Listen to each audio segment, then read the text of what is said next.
ஆன்மீக சொந்தங்கள் அனைவருக்கும் அன்பான காலை வணக்கம். நம்மளுடைய சேனலில் தொடர்ந்து நிறைய சுவாரஸ்யமான ஆன்மீகம் சார்ந்த தகவல்களை தாங்க பார்த்துட்டு வந்துட்டு இருக்கோம்.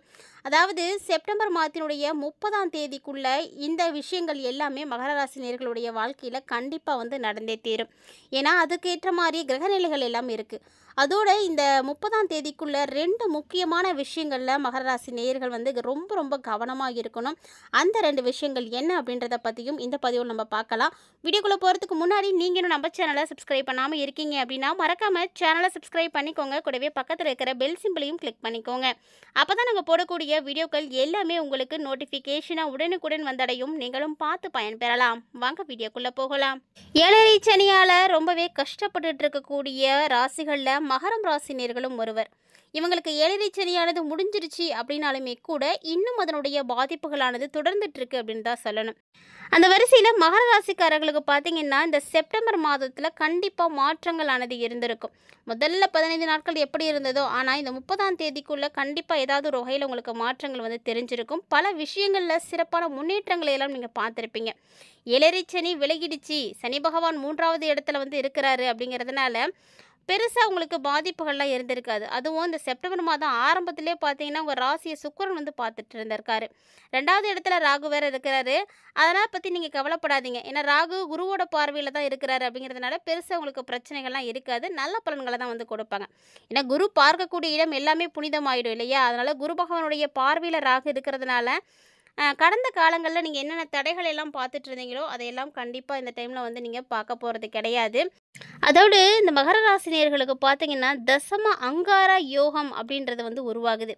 ஸோ இந்த யோகம் பார்த்தீங்கன்னா ஏழரை சனியால் கடந்த 7 வருடங்களுக்கு மேலே சொல்ல முடியாத கஷ்டங்களை எல்லாம் மகர ராசினியர்கள் அனுபவிச்சிருப்பீங்க. உங்களுடைய பேர் கெட்டு போயிருக்கும், பதவி போயிருக்கும், இந்த மாதிரி நிறைய விஷயங்களை நீங்கள் பார்த்துருப்பீங்க. ஆனால் இனி பார்த்தீங்கன்னா அந்த சூழ்நிலை உங்களுக்கு கண்டிப்பாக இருக்கவே இருக்காது. இனி வரக்கூடிய நாட்கள் ஒவ்வொன்றுமே உங்களுக்கு அற்புதமாக மாற்றம் பெறும். ஒரேடியாக மாறும் அப்படின்லாம் நினைக்கக்கூடாது. படிப்படியாக மாற்றங்கள் கிடைக்கும். அதனுடைய பலன்களை எல்லாம் கண்டிப்பாக அந்த செப்டம்பர் மாதத்தினுடைய 30ஆம் தேதிக்குள்ளேயே நீங்கள் பார்க்க ஆரம்பிச்சிருவீங்க. அதாவது அதிர்ஷ்ட காற்றானது இப்போ உங்கள் பக்கம் வீச தொடங்கும். செப்டம்பர் 15ஆம் தேதியிலேருந்தே உங்களுக்கு நல்ல மாற்றங்கள் எல்லாம் பார்க்க ஆரம்பிச்சிருப்பீங்க. இப்போ பார்த்தீங்கன்னா செப்டம்பர் 30 நெருங்கிட்டோம். இருந்தாலும் இந்த டைமில் சூரியனுடைய பயிற்சி தான் உங்களுக்கு 8வது இடத்துலேருந்து 9வது இடத்துக்கு பயிற்சி ஆகியிருப்பார். அதாவது பாக்கிய அதிபதியாக இருக்கக்கூடிய புதன் வேற வலிமையாக இருக்கிறாரு. செவ்வாயும் 10வது இடத்துலேருந்து உங்களுக்கு தசம அங்கார யோகத்தை கொடுக்குறாரு. ஸோ இதனுடைய பலன்களை தான் நீங்கள் இப்போ பார்த்துட்ருக்கீங்க. இதன் மூலமாக நல்ல ஒரு மாற்றங்கள் உங்களுக்கு கிடைக்கும். அதோடு பார்த்தீங்கன்னா பாக்கிய அதிபதியாக இருக்கக்கூடிய கிரகம் உச்சம் பெற்று இருக்கிறாங்க. உங்களுடைய ராசிக்கு பாக்கிய அதிபதியாக இருக்கக்கூடியதுன்னா செவ்வாய் தான். 45 நாட்களுக்கு ஒரு மாதிரி மாறக்கூடியவர். இவர் பார்த்தீங்கன்னா அடுத்த 45 நாட்களுக்கு உங்களுக்கு நல்ல பலன்களை கொடுப்பார். ஸோ செப்டம்பர் 30க்குள்ளேயே அதனுடைய விஷயங்கள் எல்லாமே தெரிய ஆரம்பிச்சிடும். ஸோ அடுத்து வரக்கூடிய 45 நாட்களும் உங்களுக்கு சூப்பராக இருக்கும். இதனால் உத்தியோகம், தொழில் இப்படி எல்லாத்துலேயும் நீங்கள் உயர்வுகளை எல்லாம் பார்ப்பீங்க.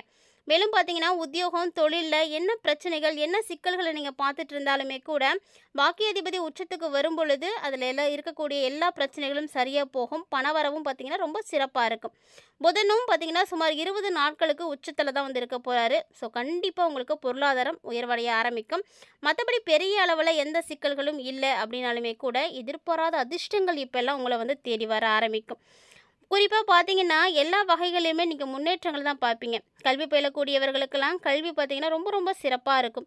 உயர்கல்வி சார்ந்த விஷயங்களெல்லாம் நீங்கள் நல்ல முன்னேற்றங்களை பார்க்கலாம். அடுத்து எதுவும் படிக்கணும்னு நினைக்கிறீங்கன்னா தாராளமாக அந்த டைமில் நீங்கள் முயற்சி பண்ணலாம். அதற்கான அமைப்புகள்லாம் இருக்குது.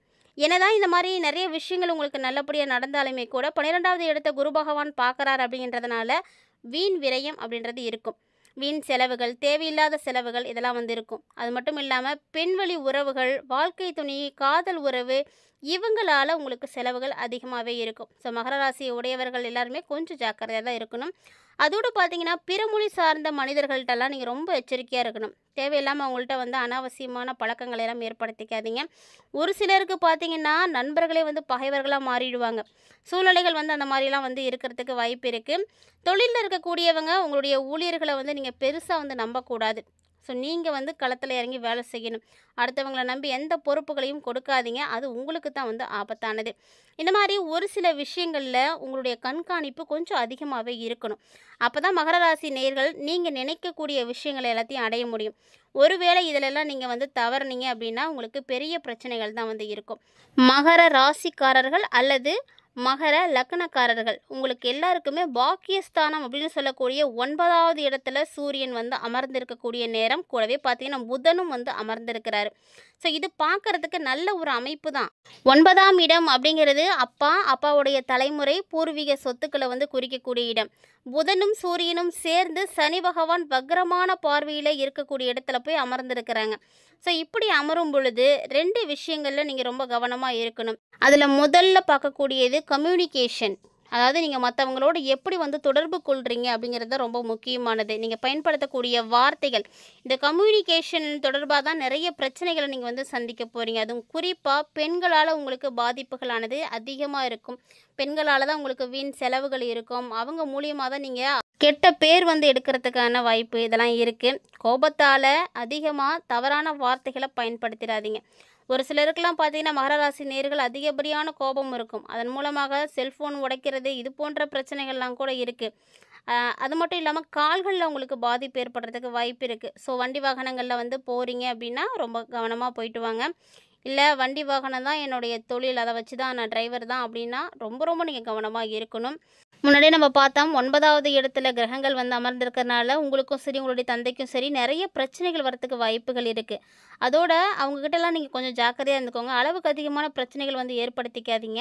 வாக்குவாதங்கள் ஏற்படுற மாதிரி தோணுது அப்படின்னா முடிஞ்ச அளவுக்கு விலகியே இருங்க. இல்லைன்னா விட்டு கொடுத்து போயிடுங்க. தேவையில்லாமல் வந்து மனஸ்தாபங்களை வந்து வளர்த்துக்கிறது நல்லது கிடையாது. அதாவது தந்தைக்கும் உங்களுக்கும் இருக்கக்கூடிய உறவு தான் அப்படி இருக்குது. மேலும் பார்த்தீங்கன்னா இந்த டைமில் அஷ்டமத்தில் சுக்கிரனும் கேதுவும் வந்து சேர்றாங்க. ஸோ சுக்கிரனும் கேதுவும் சேர்றப்போ பெண்களால் பாதிப்புகள் உங்களுக்கு கண்டிப்பாக இருக்கும். பெண்களால் நிறைய பிரச்சனைகள், அவமானங்கள் இதெல்லாம் வந்து சந்திப்பீங்க. நிறைய செலவுகள் அவங்க மூலிமா வரும். குறிப்பாக மகர ராசி உடையவங்க பெண்களாக இருக்கீங்க அப்படின்னா உங்களுக்கு அடிவயிறு, கர்ப்பப்பையில் பிரச்சனை இந்த மாதிரியான பாதிப்புகள்லாம் வந்து வரத்துக்கு வாய்ப்பு இருக்குது. அதாவது விரயத்துக்கும் 2வது இடத்துக்கும் குரு பகவானுடைய பார்வை இருக்குது. அதனால் அங்கே ஏற்கனவே பார்த்தீங்கன்னா ராகுவும் வந்து அமர்ந்திருக்கிறாரு. ஸோ இதனால் உங்களுக்கு நிறைய பிரச்சனைகள் எல்லாம் இருக்குது. இந்த பிரச்சனைகள் மீறி உங்களுக்கு நல்லது நடக்கிறதுக்கு உசிஷ்ட மகா கணபதிக்கு வந்து நீங்கள் ஜலாபிஷேகம் செய்யலாம், பாலபிஷேகம் செய்யலாம், இளநீர் அபிஷேகம் செய்யலாம். ஸோ இதெல்லாம் வந்து செய்யும் பொழுது நீங்கள் நல்ல மாற்றங்களை வந்து பார்ப்பீங்க. நிறைய பாக்கியங்களை வந்து விநாயகர் பெருமான் கொடுப்பார். அதனால் விநாயகருக்குரிய மந்திரங்கள் தெரியும் அப்படின்னா பாராயணம் செய்யுங்க. ஓம் கம் கணபதி நமக அப்படின்ற அந்த மந்திரத்தை நீங்கள் சொல்லுங்கள். எப்போதும் மந்திரத்தை சொல்லுவதை காட்டிலும் நீங்கள் எழுதுவது இன்னுமே சிறப்பானது. அதனால் மறக்காமல் நம்பிக்கையோட இந்த மந்திரத்தை கமெண்ட் பாக்ஸில் ஒரு முறை வந்து கமெண்ட் பண்ணுங்கள்.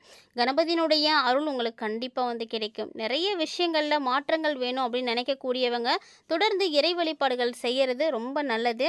இறைவனுக்காக நீங்கள் எவ்வளவு நேரங்கள் வந்து எடுக்கிறீங்களோ அது வந்து உங்களுக்கு அந்த அளவுக்கு நல்ல பலன்களை கொடுக்கும். எதிர்பார்க்காத நன்மைகள் எல்லாம் வந்து கிடைக்கும். அவசரப்படாமல் பொறுமையாக இருங்க. பொறுமையாக இருந்தீங்கன்னாவே நீங்கள் நிறைய விஷயங்களை சாதிக்க முடியும். பாக்கியஸ்தானத்தை பொறுத்த வரைக்கும் முயற்சிகள் எல்லாமே தடைப்பட்டு அதுக்கப்புறமா தான் வந்து ஜெயிக்கும். அதனால் அவசரப்பட்டுறாதீங்க. ஒரு விஷயம் நடக்கலை அப்படின்றதுக்காக உடனே வந்து அதை வந்து தள்ளி போடுறதோ அல்லது அது வேணாம் அப்படின்ற ஒரு முடிவுக்கு வரதோ வந்து முட்டாள்தனமானது. முயற்சி அப்படிங்கிறது ரொம்ப முக்கியம். முயற்சி பண்ணுங்கள், கண்டிப்பாக நல்லது நடக்கும். அதோடு பார்த்தீங்கன்னா விசா வாங்கி கொடுக்குறோம், கன்சல்டேஷனில் வந்து நீங்கள் சேர்ந்துக்கிட்டீங்க அப்படின்னா பெரிய நிறுவனத்துலலாம் வேலை கிடைக்கும் அப்படின்லாம் சொல்லி ஆசை வார்த்தை காட்டி உங்களை வந்து ஏமாற்றுவாங்க. ஆனால் இந்த வார்த்தைகள்லாம் நீங்கள் கண்டிப்பாக நம்பக்கூடாது. பாகிஸ்தானத்தில் பாதிப்பு அப்படின்றது இருக்கிறதுனால கண்டிப்பாக பாஸ்போர்ட் வந்து முடக்கிடுவாங்க. வெளியூர் போகிறதோ வெளிநாடு போகிறதோ உங்களால் முடியாமல் போயிடும். அதனால் ரொம்ப ரொம்ப கவனமாக இருங்க. அதே நேரம் மகர ராசி நேயர்களுக்கு இந்த டைமில் கிரக அமைப்புகளின் காரணமாக அப்பாவோட ஆரோக்கியத்தில் குறைபாடுகள் ஏற்படும். அப்பா சார்ந்த விஷயங்களில் தான் உங்களுக்கு நிறைய பாதிப்புகள் இருக்குது. ஒரு சிலருக்குலாம் பார்த்தீங்கன்னா ஏற்கனவே உடல்நிலை சரியில்லாமல் இருக்காங்க அப்படின்னா தீவிரமடைகிறதுக்கும் வாய்ப்பு இருக்குது. அதனால் அவங்கள நல்லா பார்த்துக்கோங்க. மேலும் கடனுக்காக அலைஞ்சிட்டு இருக்கக்கூடியவங்களுக்கெல்லாம் இந்த டைமில் கடன் கிடைக்கும். அதுக்கெல்லாம் யோகம் இருக்குது. பொறுமையாக இருந்தீங்க அப்படின்னா எல்லாமே நல்லதாக நடக்கும். ஸோ நீங்கள் உங்களுக்கு நல்லது நடக்கணும் அப்படின்னு விருப்பப்படுறீங்களா? கண்டிப்பாக மகர ராசி நேயர்களே ரொம்ப ரொம்ப பொறுமையாக இருங்க. அனாவசியமான விஷயங்கள்லாம் தலையிடாதீங்க. மற்றபடி பெருசாக பாதிப்புகள்லாம் எதுவுமே இருக்காது. ஆரோக்கியத்தில் மட்டும் கொஞ்சம் கவனமாக இருந்துக்கோங்க. இந்த பதிவில் நீங்கள் நிறைய விஷயங்களை மகர ராசினியர்கள் பார்த்து தெரிஞ்சுட்டு இருந்திருப்பீங்கன்னு நினைக்கிறேன். கண்டிப்பாக பதிவு உங்களுக்கு பிடிச்சிருந்திருக்கும்னு நினைக்கிறேன். பிடிச்சிருந்தால் லைக் பண்ணுங்கள், ஷேர் பண்ணுங்கள், மறக்காமல் கமெண்ட் பண்ணுங்கள். மேலும் இது போல் இனிமேல் பல சுவாரஸ்யமான தகவல்களை எல்லாம் நீங்கள் உடனுக்குடன் பார்த்து தெரிஞ்சுக்கணும் அப்படின்னு விருப்பப்பட்டீங்கன்னா மறக்காமல் நம்ம சேனலை சப்ஸ்கிரைப் பண்ணிவிட்டு ஃபாலோ பண்ணிக்கோங்க. கூடவே ஆன்மீக ரீதியாக நம்மளுடைய சேனலில் கொடுக்கப்படக்கூடிய எளிமையான பரிகாரங்களையும் தொடர்ந்து செய்து பயன்பெறுங்க. இந்த வீடியோ பதிவில் நீங்கள் பார்த்து தெரிஞ்சிட்டு இருக்கக்கூடிய நிறைய சுவாரஸ்யமான ஆன்மீகம் சார்ந்த தகவல்களை போல இன்னும் கூடுதலான தகவல்களோட மற்றும் ஒரு சிறப்பான பதிவில் சந்திக்கலாம்.